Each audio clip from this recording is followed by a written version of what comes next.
Okay, may mudto na usab kanatong tanan Luzon, Visayas, Mindanao.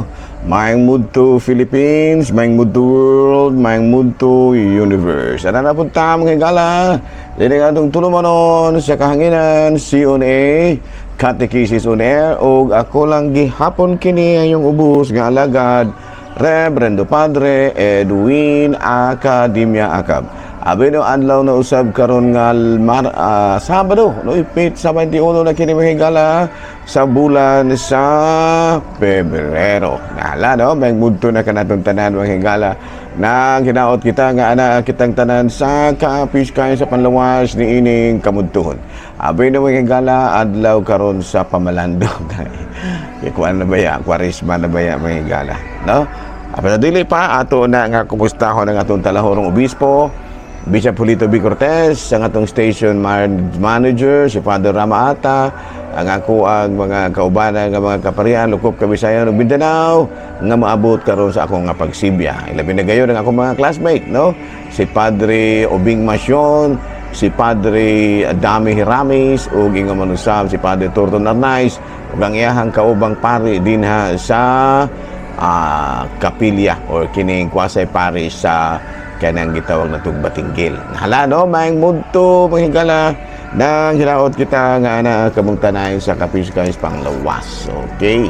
Abi na mahigala ri kita sa CBCP News, balitang simbahan ni ining kamudtuhon. Abi do sa Northern Samar mahigala adunay exhibit didto no sa ilaha nga diocese no. Kabahin kini sa kining matud pa mga memorabilia, no, honoring Spanish Franciscan missionary si Padre Angel Hernandez Raniera del Diego, no, usa kini siya kabiyato mahigala no.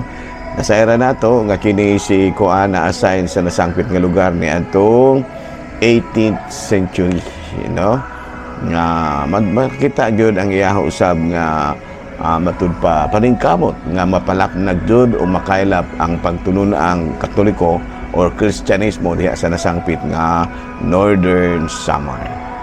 Balita mga higala gikan sa Vatican, wali sa itong talahorong Santo Papa panahon sa Ash Wednesday nagkadayon call death for what is, no?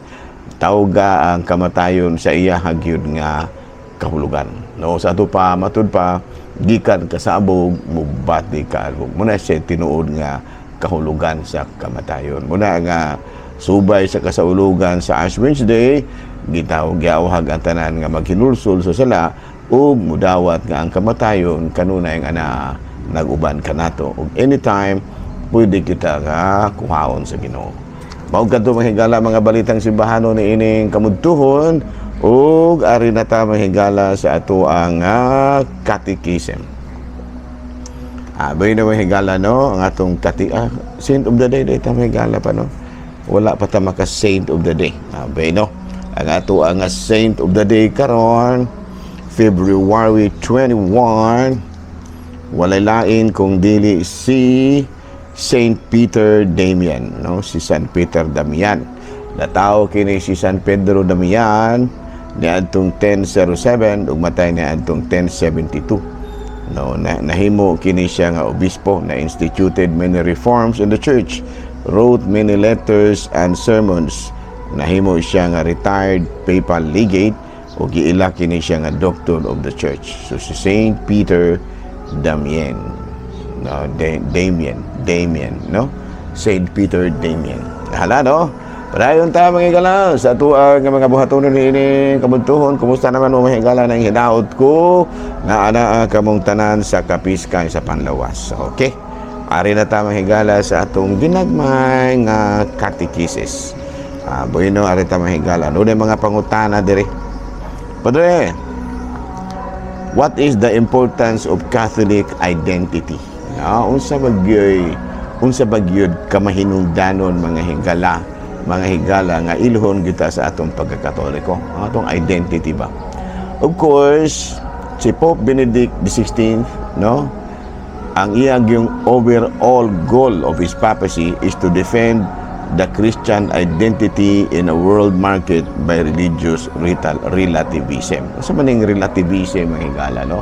Muna siya kaatbang sa absolutism. Kanang relativism ang higala, gitawang bitaw ba o kanang nag-usog-usog. Dili gyud absolute. Dili gyud absolute nga mauna gyud na sa religious relativism mag-usog-usog ang mga pagtulunan, no?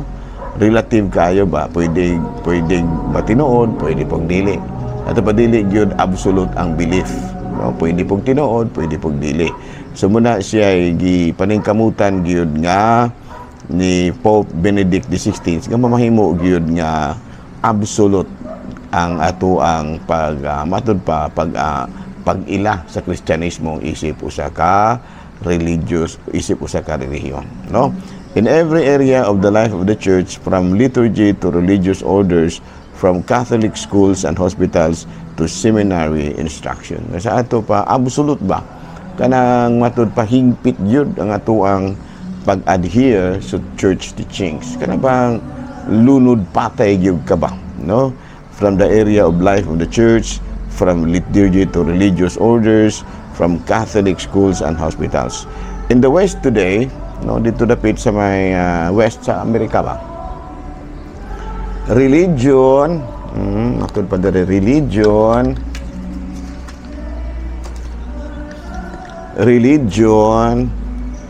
is often seen as purely private matter, and religious people feel pressure to either downplay or abandon those aspects that don't fit with the values of enlightened modern culture.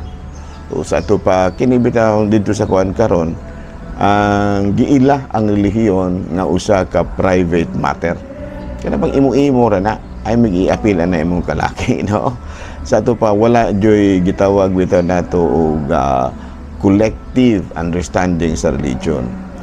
People are sometimes shaped more by the values of secular modernity than the tradition of the church. Sa ito pa, kana bitaw gitawag nato ang pagtulunan sa relihiyon mura o gitawag natong na isolated. Mura bag pwedeng pwede pug wala. Ang gifokusan gyud sa mga tao karon mao gyud ang secular modernity, kana pang kabag-uhan ba nga usahay ang pagtuo sa Dios madepende na pud sa kabag-uhan. Mura bag gitawag nato ang pagtulunan sa simbahan nahimo ng traditional. Murag nahimo ba siya nga traditional, murag karaan na ba? Murag kinaraan anaron, nahimong kinaraan.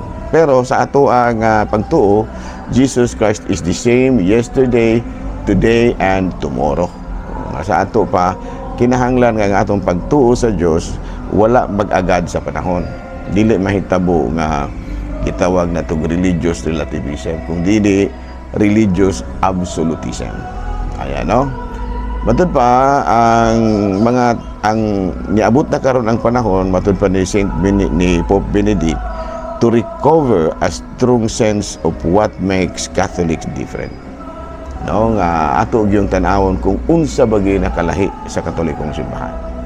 Abi no, muna siya, no, muna nga kining mutan to hunaon manghigala, the church and Christ are two inseparable identity.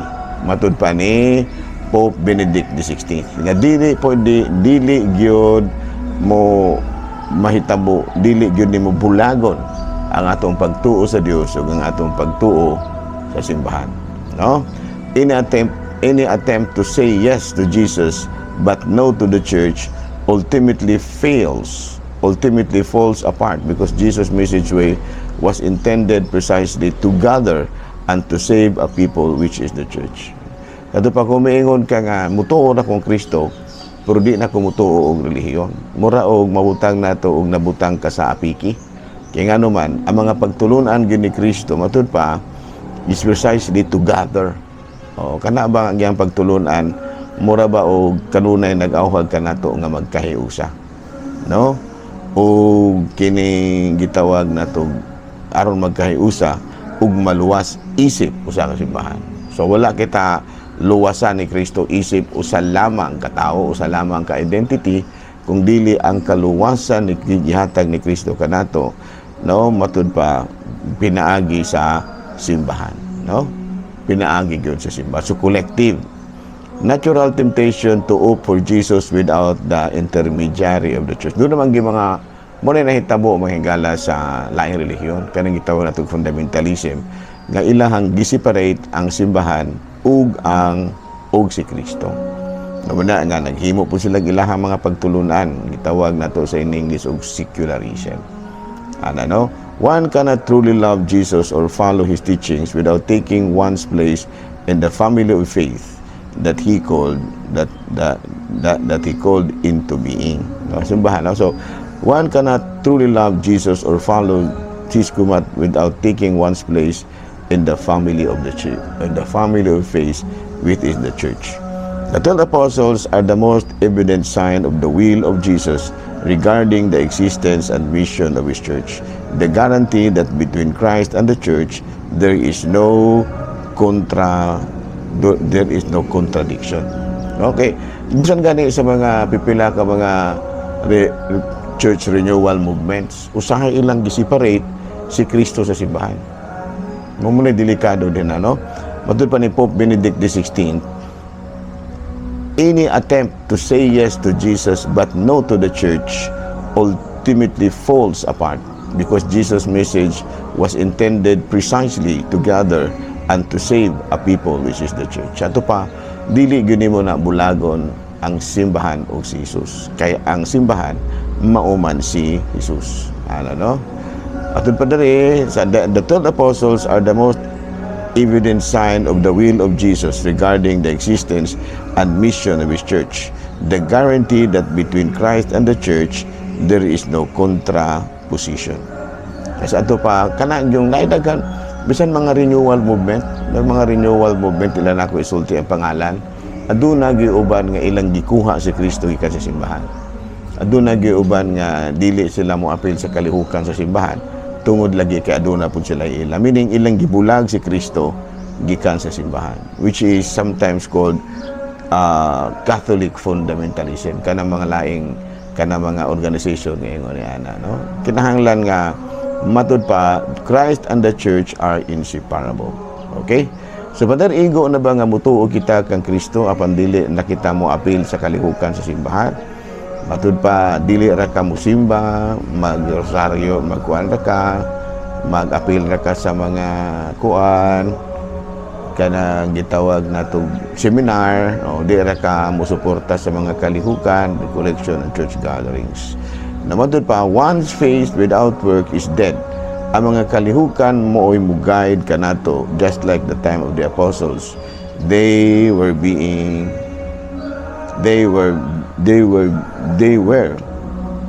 with Jesus. Sa ato pa, ang kalihukan sa simbahan ug ang kalihukan alang kang Kristo usara. No? So doon naman gyud usahay, bisan lagi mga Katoliko nga mga renewal movements na igo usahay ani that they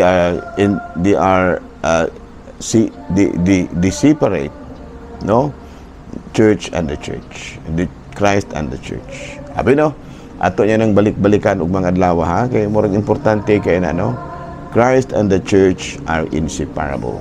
Ayan no. So any faith without work is dead. No muna no. So again sa atong pagpadayon ni Santos nga misa, balikan nato na og mahigala ha. Nindot kay na siya nga topic kay usahay ang uban naa si Kristo pero wala na sila tahod sa simbahan. No, manukol nagpare ning uban. Doon na pidagan ka, doon na ko ikining renewal movement nga Katoliko ha. Musukol nagpare, dili na mo tahod sa authority of the priest, which is sometimes dili po ta makaingon nga tungod na kang maong pare di po dangay tahuron, dili bisag unsa pa kinaiya ng pareha tahuron kina nato kay ngano man it is the Holy Spirit who choose them. Muna ginaingon nga, it was not you who chose me, but it was I who chose you. So wala no, si Mama Mary, dili gyud siya ganahan na. No, kinahanglan nga ato yung tahuron ang mga kaparian. Bisan pa siguro o makasasala kini, apan dili gyud nato wado na atong pagtahod kaniya. No, klaro? Abi no din nila sa takuto, pabalikan to ni ugma mahingala, importante kay kini nga topic. Daghang salamat ug maayong udto. Pilipinas.